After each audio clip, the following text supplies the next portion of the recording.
Halo guys, welcome back to Korea Ramit bersama orang Korea yang medok. Oke Pol-Pol, sekarang nama Kim Garam ini makin rame lagi dan banyak Pol-Pol yang minta updatean tentang kasus ini karena aku udah bikin part 1 sebelumnya. Jadi kalau misalnya ada yang belum nonton part 1, mohon nonton part 1-nya dulu biar lebih paham tentang video kali ini.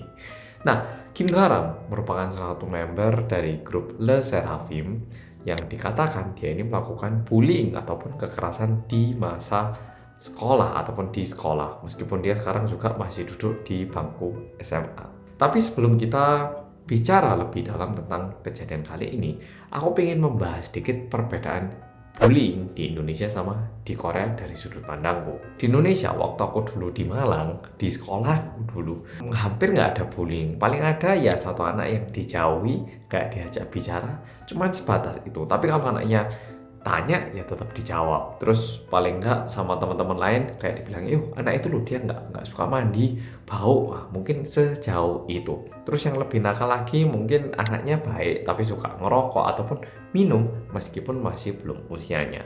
Dan mungkin yang di atas itu lagi yaitu ikutan geng-gengan. Terus kayak, oh ini loh aku punya geng, hati-hati kamu. Wah, memang waktu itu kesannya tuh kayak serem ya, geng-geng gitu. Tapi kalau sekarang setelah aku berusia 28 tahun aku mikirkan masa-masa itu. Dan ya lah apa sih melok geng-gengan gitu. Keren ya, ndak ya mek. Gaya tok gitu loh menurutku. Cuman waktu itu terkesan agak menyeramkan, terkesan kayak wah hati-hati loh kamu kalau salah senggol anak-anak itu satu geng datang gitu kesannya. Nah, bullying yang tak rasakan di Indonesia itu sejauh itu. Sedangkan kalau bullying di Korea, perlu diingat juga tidak berarti di Korea semuanya itu penuh dengan bullying, tempatnya bahaya, tidak Ren. Cuman yang perlu diketahui adalah di Korea ini kayaknya ada anak-anak yang membuli hingga tingkat ekstrim. Nah, ini tak beritahu beberapa contoh yang sangat menjengkelkan. Pertama, ada anak yang ngerampas duit temennya tiap hari. Udah gitu, disuruh pergi ke kantin untuk beliin makanannya. Dan juga mungkin nggak cuma disuruh beli, kamu pergi ke kantin belikan roti buat aku ya, pakai uang kamu dalam waktu 1 menit.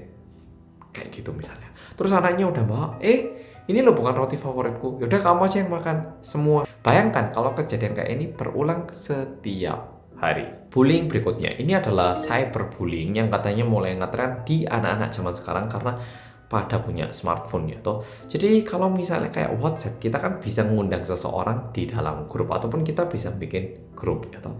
Katanya zaman sekarang bullying cara baru yaitu satu anak itu mengirimkan kayak kata-kata yang tidak nyaman untuk dibaca ke temen yang mau dibully kayak kamu jelek, kamu goblok, kamu goblok, kamu goblok, kamu nggak goblok, nah kayak gitu dikirimin terus. Kalau misalnya anaknya nggak ngerit, nggak baca, dia itu ditelepon disuruh baca. Jadi kayak anaknya itu dipaksa untuk membaca kata-kata yang tidak nyaman buat dirinya dan bahkan dia itu kadang diundang ke dalam grup dan dia itu dipaksa harus membaca semua teks yang ada di situ.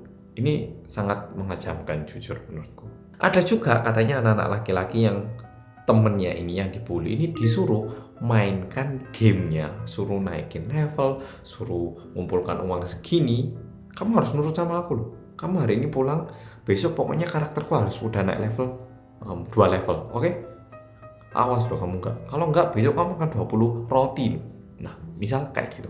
Ada juga anak-anak yang kayak gitu kan. Dan yang paling parah mungkin Pol-Pol udah pernah lihat di Netflix ataupun di serial drama di Korea yaitu katanya ini sungguhan ini sangat-sangat ekstrim. Ada beberapa anak perempuan dan anak laki-laki mereka ini kerjasama untuk mendapatkan uang dari orang dewasa yang mencari prostitusi anak di bawah usia. Nah, misalnya ada laki-laki yang ingin melakukan hubungan seksual dengan anak di bawah usia ataupun anak yang masih bangku SMA. Nah, dia itu nyari di internet dan akhirnya ketemu gitu ya. Nah, akhirnya dia udah berhubungan ataupun waktu mau berhubungan, teman-teman SMA lainnya itu langsung masuk ke tempat penginapan ataupun tempat mereka tempat janjian mereka lalu direkam. Nah, setelah itu videonya ini digunakan untuk mengancam laki-laki ini. Kalau ini dibuka Anda langsung masuk penjara loh. Gimana? Ini anak di bawah usia loh. Mana 40 juta? kayak gitu. Katanya tuh bahkan ada yang kayak gitu. Oke, kayaknya cerita bullyingnya udah cukup. Nah sekarang kita lanjut lagi ke ceritanya Kim Garam. Nah, Kim Garam dia ini merupakan member dari grup yang bernama Le Sserafim. Le Sserafim ini merupakan girl group pertama dari HYBE. Biasanya dibilang gitu. Lebih tepatnya ini Le Sserafim itu di bawahnya Source Music, tapi Source Music ini di bawahnya HYBE. Ya, makanya kayak gitu. Dan sebenarnya HYBE sebelum ganti nama menjadi HYBE, waktu Big Hit, mereka itu juga sempat punya satu girl group yang bernama Glam, dan girl group Glam pun tidak berjalan dengan baik. Jadi bisa dibilang Le Sserafim ini merupakan girl group pertama dari HYBE yang benar-benar udah dikikis gitu. Istilah kalau senjata itu udah dipersiapkan cukup lama. Nah, masalahnya itu kayak gini. Kalau misalnya Pol udah lihat video part pertama, Kim Garam ini dituduh bahwa dia ini merupakan satu anak yang dulunya itu membuli anak lain di sekolahnya. Dan juga ada beberapa foto yang menunjukkan ataupun bisa dibilang membuktikan bahwa tingkah lakunya itu tidak pantas ataupun tidak sesuai sebagai seorang siswi. Memang waktu itu HYBE juga mengangkat suara dan memberikan opini, tapi kayak jawabannya itu nggak swagger, kayak langsung dipotong atau gimana, kayak oh enggak kok, itu rumor palsu gitu. Namun akhir-akhir ini korbannya bahkan membuka namanya dan juga bilang bahwa dia itu sangat stres diakibatkan ini, dan bahkan pernah kepikiran untuk melakukan percobaan yang tidak seharusnya, yaitu kayaknya bunuh diri kesannya. Nah, dikarenakan ini kasusnya ini menjadi lebih ramai lagi dan akhirnya HYBE membuka suara lagi. Kalau berdasarkan HYBE, Kim Garam dengan orang yang bilang bahwa dirinya ini adalah korban, mereka ini sebenarnya itu sempat menjadi teman di tahun 2018 dari bulan Maret hingga bulan April. Tapi pertemanannya ini tidak berjalan mulus sehingga sempat ada kayak perselisihan secara perbicaraan secara oral selama 3 jam katanya. Lama banget itu. Namun masalahnya itu katanya berakhir dengan baik, mereka udah saling maaf-maafan, tapi kayaknya maaf-maafannya itu nggak terlalu bersih atau gimana gitu ya. Setelah itu, kalau berdasarkan HYBE, katanya si korban mulai menyebarkan berita-berita nggak benar tentang Kim Garam di sekolah. Dan hingga suatu hari, katanya si korban ini mengambil foto temennya Kim Garam waktu ganti baju, dan fotonya ini diupload di medsos. Oke. Nah, dan melihat itu Kim Garam itu katanya nggak bisa tahan, dan untuk membela temannya dia itu mendatangi si ini yang bilang bahwa dia ini korban. Oke.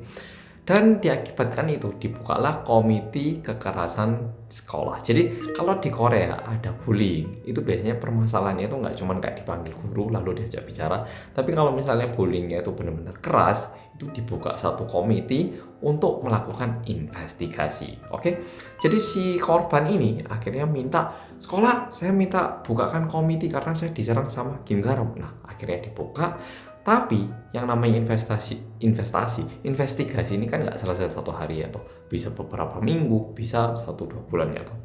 Tapi di saat investigasinya belum selesai, katanya si korban dia ini pindah ke sekolah lain, dan tidak lama setelah itu dia tuh pindah lagi ke sekolah lain yang deket sama sekolahnya Kim Garam.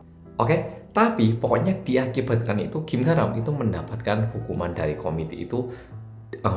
Dan ternyata di komite sendiri itu ada keputusan dari angka 1 hingga 9. 1 itu ringan, 2 masih ringan, 3 ringan, 4 mulai berat, 5 menengah berat, 6 menengah berat ke atas kayak gitu. Kalau 9 kayak dikeluarkan dari sekolah gitu ya. Dan berdasarkan foto yang diupload oleh si korban saat ini, Kim Garam itu dinyatakan mendapatkan hukuman angka 5. Nah, angka 5 ini jujur kayak nggak dapet ya atau feelingnya. 5 ini tergolong keras atau gimana. Katanya kalau biasanya perselisihan yang biasa itu selesai dari angka 1 hingga 3. Jadi sanksi 1 hingga sanksi 3. Tapi kalau udah kena sanksi 5, itu katanya tergolong lumayan keras. Dan bahkan kalau kena sanksi 5 ini, bisa-bisa ini tertulis di rapornya. Jadi kayak kalau misalnya seseorang melakukan kriminal kan ada catatan ya toh. Nah, sama. Kalau misalnya di waktu pelajar melakukan kekerasan, catatannya ini bakal ngikut terus gitu karena ada di rapornya. Oke, jadi situasinya kayak gitu. Memang untuk sanksi yang didapatkan Kim Garam yang sanksi 5 itu masih belum jelas apakah benar-benar karena dia ini melakukan kekerasan ke orang ini ataupun mungkin karena kejadian lain dia itu kena hukuman tapi disangkut pautkan sama ini, kita nggak tahu. Namun cukup banyak netizen-netizen Korea yang khawatir sama Kim Garam. Jujur masalah bullying ini adalah suatu masalah yang cukup serius di Korea sehingga netizen tentu akan bereaksi lumayan sensitif kalau misalnya ada orang-orang yang pernah melakukan bullying di masa lampaunya. Namun cukup banyak orang-orang yang juga kecewa sama Hype ataupun Source Music karena jawaban dari mereka itu kayak kurang melegakan. Kayak di jawaban pertama mereka itu bilang kayak oh enggak itu rumor, tapi sekarang setelah muncul satu foto baru yang menyatakan bahwa Kim Garam ini pernah mendapatkan hukuman, mereka bilang itu benernya sih benar tapi nggak kayak gitu. Nah jadi kayak kalau nggak gitu kenapa, tolong jelaskan yang lega gitu. Tapi penjelasannya pun kayak masih setengah-setengah. Jujur di luar itu aku yakin kalau misalnya follow-follow keliling di Instagram, di Twitter, terjemahan tentang kasus ini udah banyak banget. Nah, jadi aku cuma sampaikan inti ceritanya itu aja. Nah, tapi sekarang aku pengen ngajak Polo-Polo untuk berpikir. Kalau misalnya Kim Garam itu benar-benar pernah melakukan kekerasan, yang menjadi pertanyaan adalah, dia kok berani ya debut menjadi artis? Ya seharusnya kan dia pasti tahu tuh ya. Kalau aku pernah melakukan kayak gini dan debut, wah bisa jadi aku kena masalah.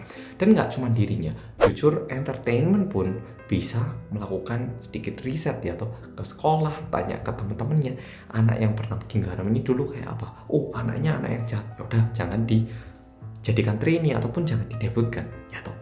Tapi kenapa kok Kim Garam ini masih bisa tembus dan bahkan didebutkan padahal sebelum debut pun sempat ramai. Sekarang kita coba pikirkan kalau misalnya Kim Garam itu benar-benar tidak pernah membuli temannya. Jujur aku pernah ketemu seseorang, dia itu dituntut sama persis kayak Kim Garam kayak gini. Ya nggak sama persis, dituntut juga bilang kalau dia ini dulu waktu sekolah suka meso lah, suka mukul temennya, padahal itu tidak sesuai dengan fakta. Dan kebetulan orang yang aku kenal ini sebenarnya waktu itu ada rencana untuk debut di TV gitu loh.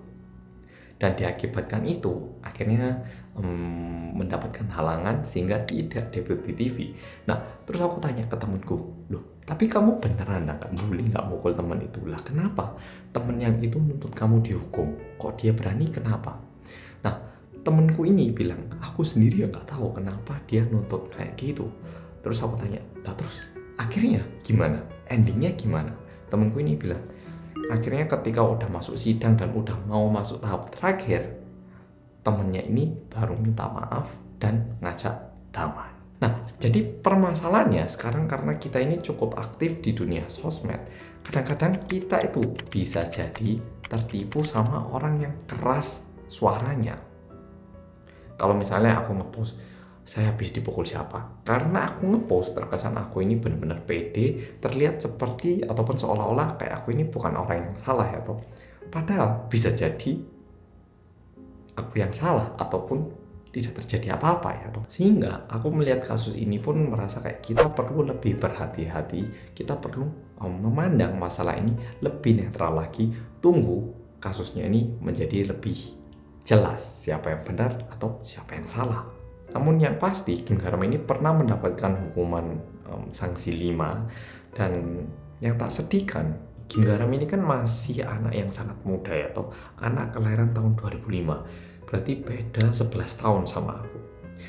Kayaknya 11 tahun yang lalu waktu aku di Indonesia, masa-masa sekolahku itu merupakan ingatan yang begitu indah dan menjadi tenaga buat aku hingga saat ini.